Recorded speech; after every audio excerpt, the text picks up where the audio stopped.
AOC.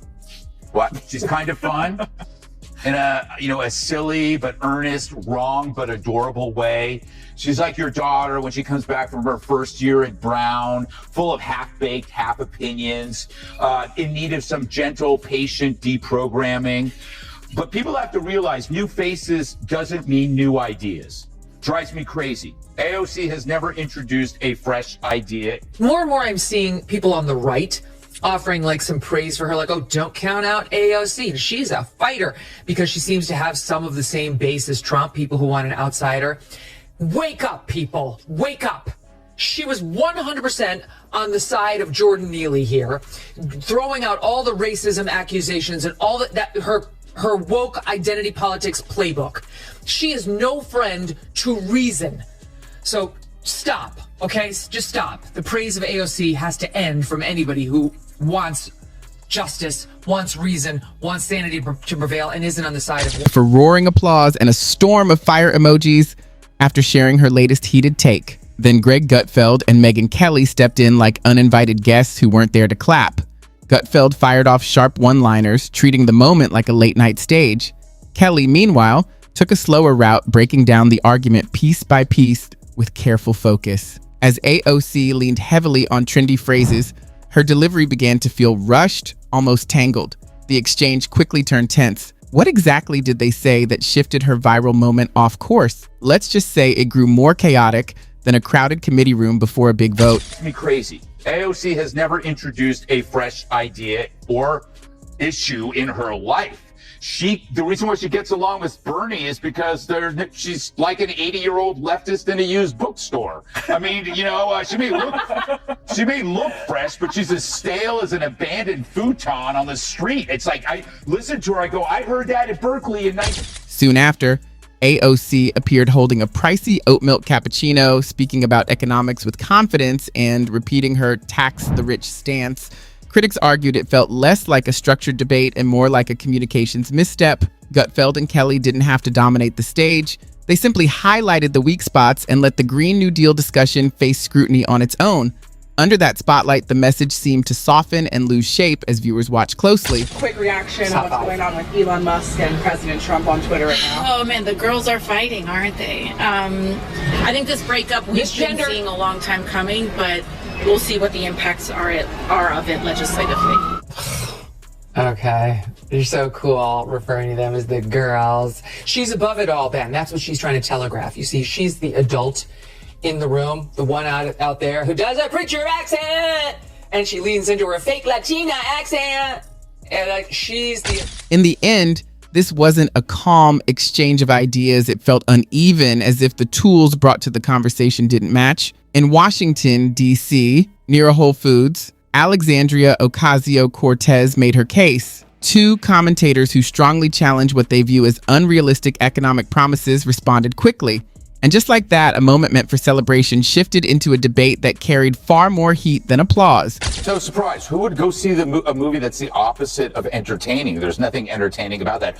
Michael Moore's colonoscopy is more entertaining than that because there's probably more twists. But it does show you how great it is to be a progressive in a liberal biased culture.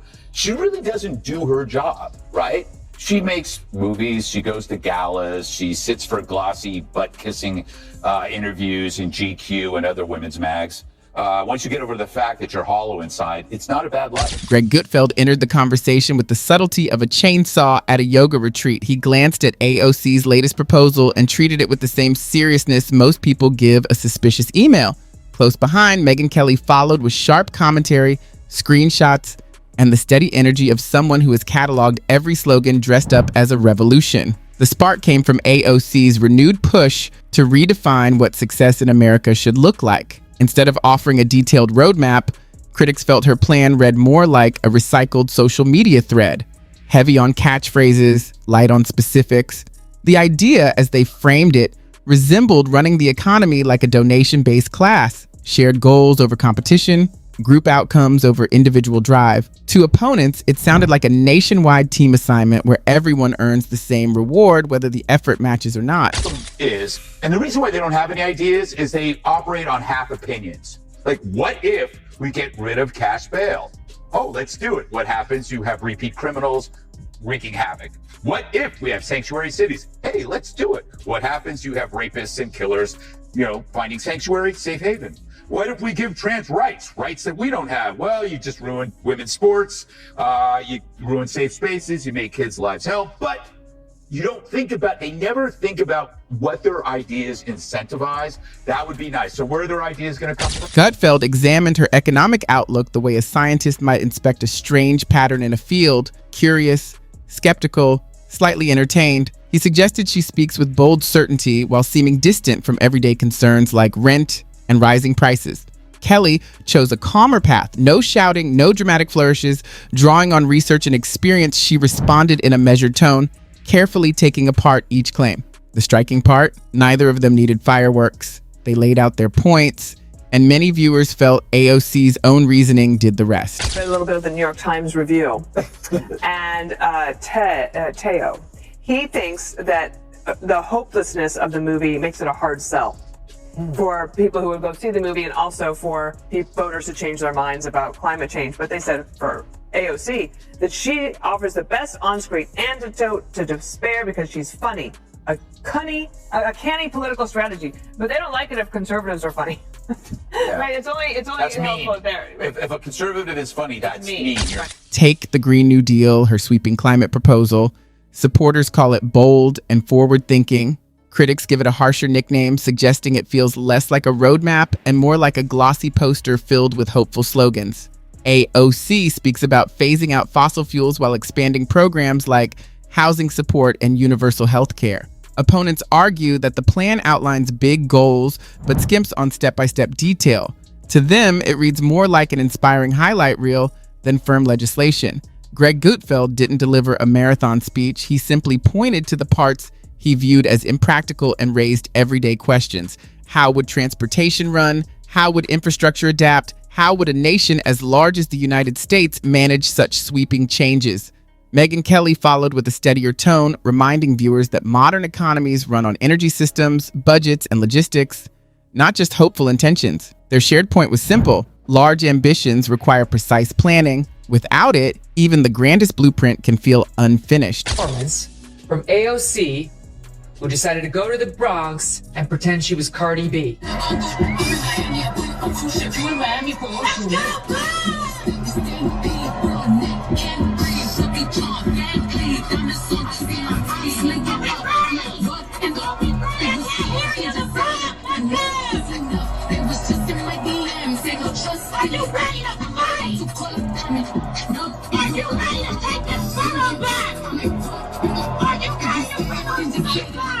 You're not Cardi B, you're not Muhammad Ali.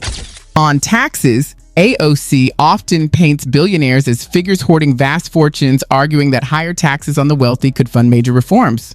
Critics respond that budgets, supply chains, and economic limits can't be solved by passion alone. When she introduced another proposal aimed at raising taxes on top earners, Gutfeld reacted with open skepticism, questioning whether high tax rates alone could guarantee prosperity. He pointed to places like California, where steep taxes haven't erased financial strain or high living costs. In AOC's framing, resistance to her ideas is often described as unfair or rooted in bad faith. Critics counter that disagreement can also stem from policy concerns. For them, the debate isn't about labels. It's about whether bold promises are backed by workable numbers. And when plans fall short, they argue, it's easier to challenge opponents than to admit the blueprint needs stronger foundations. This is the reason why you can't even compromise with temporary solutions. Because even if you give a temporary solution to a lefty, they're going to make it permanent. There's no such thing as temporary, with whether it was mail-in ballots, or it's the moratorium. You give them and they go, oh yeah, sure, and we'll get back to normal. No, they won't. Moratorium, they don't even know what that means. And we don't actually, I have to say, we don't talk about her at all. We talk about the stories, and we're always very, very respectful. I think she's incredibly talented, but she hasn't lived enough to be that. Megyn Kelly declined to engage in what she sees as AOC's usual sidesteps. With a calm, methodical tone, she countered the familiar talking points one by one. Kelly argues that AOC often appears more focused on building a personal brand than mastering the details of how Congress functions. She points to past moments like the 12 years climate warning, policy hints shared on TikTok, and sweeping claims about capitalism as examples of bold messaging that drew attention but sparked controversy. Now, with a renewed call for what she describes as a moral economy, critics say the ideas lean heavily on symbolism and emotion. Well, last week before the inauguration, AOC saying, I'm not going to the inauguration because I don't support rapists. That is a defamatory statement. She didn't make clear that's opinion. She said it as though it were a matter of fact. It isn't. And I really think he should give some serious thought to suing her. She wasn't on the legislative floor. She was sitting in her apartment doing a little Instagram. You can't get away with that. A term like he's a rapist or he's committing potential treason in working with the Russians, like, news organizations have just, and politicians for that matter, given up all the guardrails.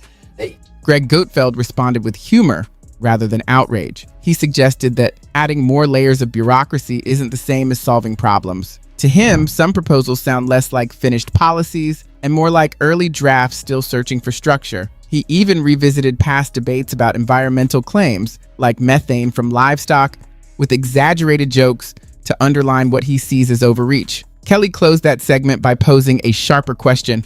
Does AOC approach the Constitution as a serious governing framework or as a source of inspirational lines? In her view, politics should be grounded in workable plans, not personality-driven messaging. Gutfeld later described AOC's economic style as performance-focused, built on dramatic framing rather than careful detail.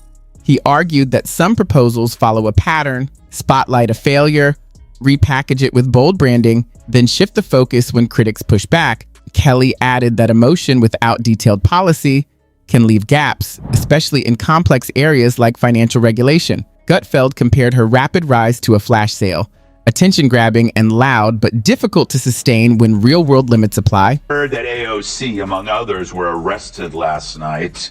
She truly is an American hero. It was brutal, taken out in cuffs. Well, technically, her shirt had cuffs.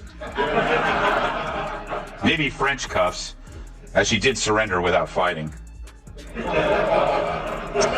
But if her pants had cuffs, she would have pretended to be in leg irons too.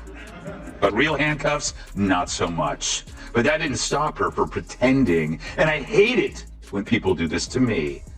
When I ask people to put on handcuffs and they say, I'll just pretend I have them on, I'd be like, sure, and I'll pretend to.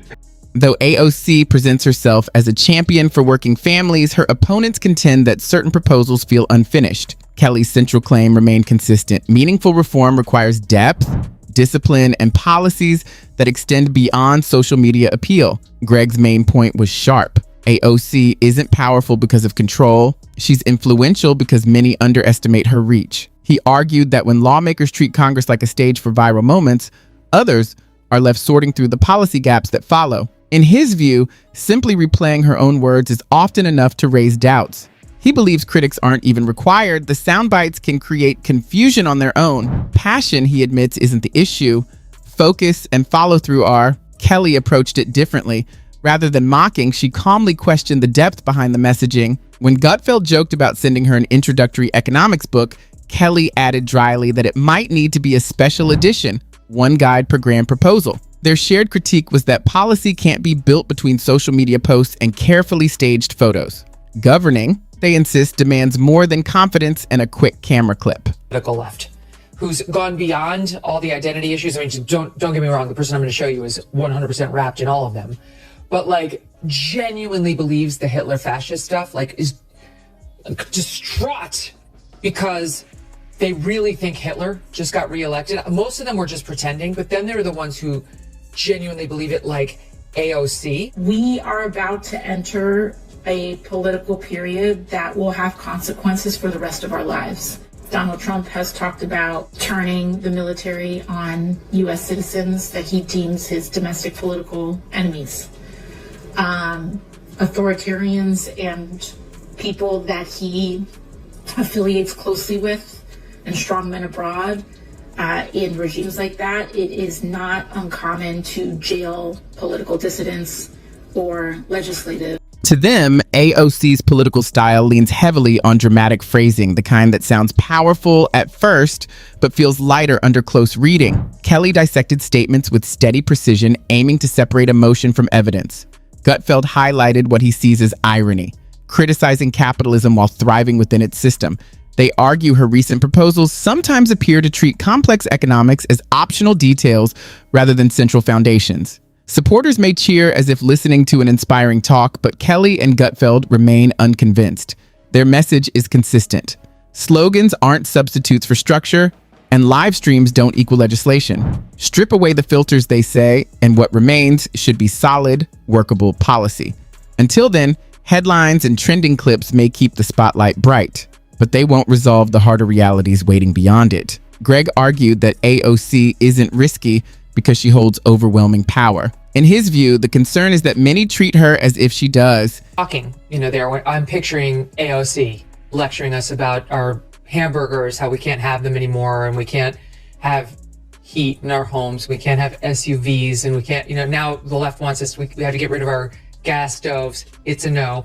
And so, they are very punitive. They want to control the way we live, of course, from their own private jets and mansions, which are, they're gas guzzling and energy guzzling by the minute.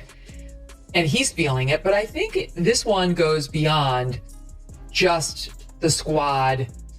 He suggested she approaches Congress like a stage for viral moments, leaving others to sort through the confusion that follows each bold soundbite. What stood out most, he said, was that Kelly and Gutfeld barely needed to mock her. Repeating her exact words was often enough to raise doubts. To him, that alone chipped away at her credibility. He described her as energetic but unfocused, full of drive, short on detailed grounding. In a joking moment, Greg offered to send her a copy of an introductory economics book. Kelly quickly added that it might need to be a collector's edition, one guidebook for every sweeping proposal.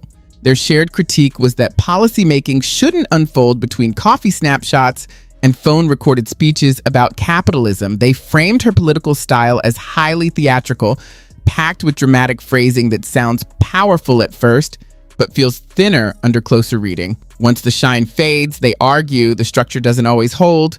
Kelly calmly broke down specific claims, aiming to separate emotional appeal from practical design. Gutfeld, less restrained, highlighted what he sees as irony, benefiting from the system while condemning it. To them, some of her recent ideas treat economic fundamentals as side notes rather than core requirements. Supporters may cheer enthusiastically, but Kelly and Gutfeld remain skeptical. Their bottom line is simple. Slogans are not systems, live streams are not legislation, and passion alone cannot replace planning. Without strong foundations, they argue, the result is a confident but unstable mix of repetition and overreach. Yet AOC continues forward, fueled by headlines, posts, and public appearances that keep the spotlight firmly in place.